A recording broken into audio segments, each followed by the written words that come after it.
Það fer í raun ekki mikið fyrir stærstu fiskeldisstöð heims á landi.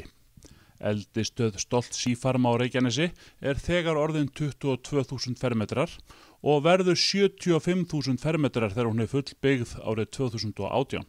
Þrátt fyrir 20.000 fermetra þá stöðin vel falin í hrauninu á Reykjanesi. Matfiskeldi á Senegalflúru hafið í eldisstöðinni. Flúran góður matfiskur og alls ekki ólík sólkola. Gert ráð fyrir að fyrstu afurðir eldisstöðvarinnar fari á markað í janúar á næsta ári.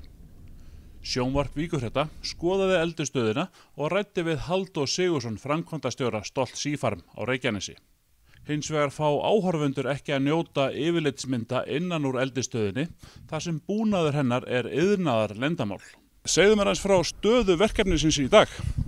Í dag þá erum við að byrja að framleiða fisk. Það komið núna í eldisstöðinni í heildina komið 80 tonn af fiski. Þannig að við erum að stefna með því að fara í 580-90 tonn á næsta ári. Þannig að það svolítið nokkuð skref eftir. Hvernig þetta ræktunarferli? Hvernig fer þetta allt saman fram? Þetta fer fram innan hús. Þetta verður einu stærsta fiskeldisstöð í heimi sem í landi. Þannig að þetta byrjar í móttökunni hjá okkur sem bara minnsti fiskurinn sem við köllum seiðin. Og svo heldur þetta bara áfram og markaðsstærðin 450 til 500 grömm og þetta fer mest allt á markað erlendis. Hvað þessi fiskur að vaxa hratt? Hann vex nær þessari markaðsstærð á 13 mánuðum. Það svona þetta vaxtarferli hjá honum. Hvaðan kemur fiskurinn eða hvaðan fáið þið seiðin? Seiðin fáum frá Spáni, sendingu einu sinni mánuði frá höfuðstöðunum hjá Stolt Seafarm og það svona fjögur ker sem sérhæfð fiskiker og þetta eru 230.000 seiði hver skipti. Hvernig kemur það til að það farið að ala Senegalflúru hér á Reykjanesi? Þetta viðst náttúrulega mikið við það bara aðgangar heitu vatni, volgu vatni og það sem skiptir rosa miklu máli það líka ímyndin. Íslenska ímynd í markaðssetningu og fiski erlendis skiptir alveg rosalega miklu máli þannig að við erum náttúrulega keyrum inn á það líka.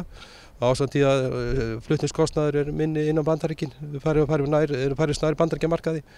Þeir eru með aðra stöð sem Senegalflúrustöð í Frakklandi en það er flutningskostnaður miklu meiri og lengra á milli markaða. Segðu mér aðeins þessa stöð, þetta gríðarlegt magna mannvirkjum og þið eru bara rétt að byrja. Já, það má segja að við köllum alltaf fyrsta áfanga og fyrsta áfangin 22.000 fermetrar og þetta endar með 75.000 fermetrum, þannig að þetta verður heilmikið mannvirki svona hjá okkur. Já, og þetta eld allt saman undir þaki? Allt saman undir þaki og það náttúrulega bara vinnuaðstaðan náttúrulega miklu betri og það náttúrulega verður líka að vera það sem þetta lýsa af fiskur. Og það verður þess að við halda þessu kjöri hittastíði fyrir fiskinn sem 21 gráða í heildina. Þannig að við erum horfum á það sem okkar styrkleika. Hvenær sjáu þið fram á það verði hjá okkur fyrsta slátrun? Við erum fyrsta slátrun verður hjá okkur í janúar næsta ári og þá erum að tala þessa hefðbundnu markaðsstærð eins og sagði áðan 400-450 grömm og svo heldur þetta bara áfram 12-13 tonn á viku og svo fer þetta náttúrulega hratt vaxandi eftir það. Hvað það sem stjórnar þessari stærð 400-450 grömm? Já, það svolítið merkilegt. Það bara diskurinn úti á veitingastöðunum og hann framleiddur bara heill og það með að hann passi akkurat á diskinn og það svona þessi kostið við eldisfisk að það að panta ákveðna stærðir og auðvitað náttúrulega diskarnir mjög stórir í hverju veitingastað en kúnandi geta valið þessar stærðir 300, 400 eða 500 grömm. Það það sem allt eftir þörfum þessa aðala. Hvernig skilið þið þessum fiski frá ykkur? Hvernig hann unninn? Hann sendur bara frá okkur eins og sendur beint í kör, bara keldur í fiskiker og sendur þangað í Aki Seafood sem í Sandgerði og þannig þetta komið bara sett í flaupakassa og beint í gámi eða í flug. Það 10% af þessu fyrir flug og 90% fyrir við skipi. Á hvaða markað þessi fiskur að fara? Mest á Benelux-löndin og svo reynda líka Frakkland, Bretland og Suður-Evrópa. Það okkar stærstu markaðir og eitthvað líka inn á Bandaríkin sem við ferum vantilega mest á í flug. Við þekkjum það úr fiskvinnslunni og það þarf að blóðga og slægja en það ekkert svoleiðis í þessu?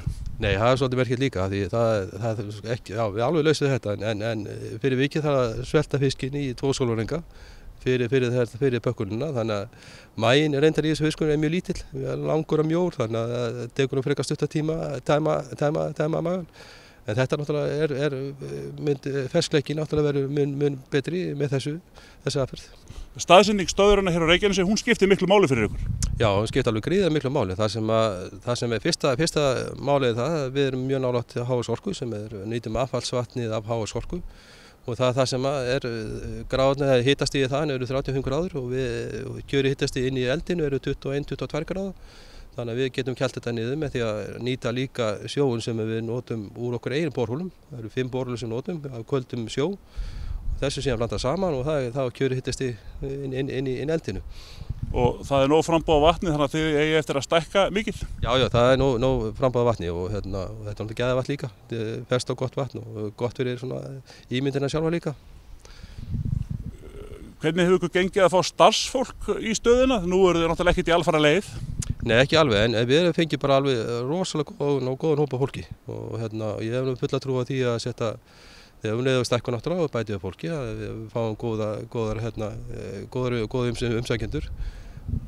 Hefur eitthvað komið ykkur á óvart svona í þessu ferli eða gengur þetta allt bara svona samkvæmt ykkar plönum? Já, eins og mínir einslandur ekki mikil í fiskeldi en maður reikna alltaf með einhverjum kúrum í þessum reksti en það hefur ekkert verið sem betur fer en það er náttúrulega miðstöð það líka. Við hefum aðgang að þessum sérfræðingum að utan frá Stolt Seafarm úti og þeir hafa náttúrulega mikið leiðsend okkur gegnum þetta ferli allt saman og það hefur ekkert komið neitt upp á sem eitthvað neikvætt, frekar jákvætt. Fiskurinn er að vaxa hraðar hér heldur en þið þekkið það utan? Já, kúrfurnar sýna það og það er örugglega að gera enn betur þar sem að starfsfólkið nýtt hérna og svona kerfið er rétt að funkarið í tæpla, í rúmlega 1 ár reyndar og það er náttúrulega ýmislegt eftir að gera betur en kúrfurnar eru góðar. Hvað er þetta stór vinnustöður? Þetta eru í dag, þá eru 16, við verðum 20 manns í fasa 1 og þetta verður svona 60-70 manns í fasa 2 þegar búið að ná fullir í stærð. Og hvenær ætlið þið að vera komnir í fulla stærð?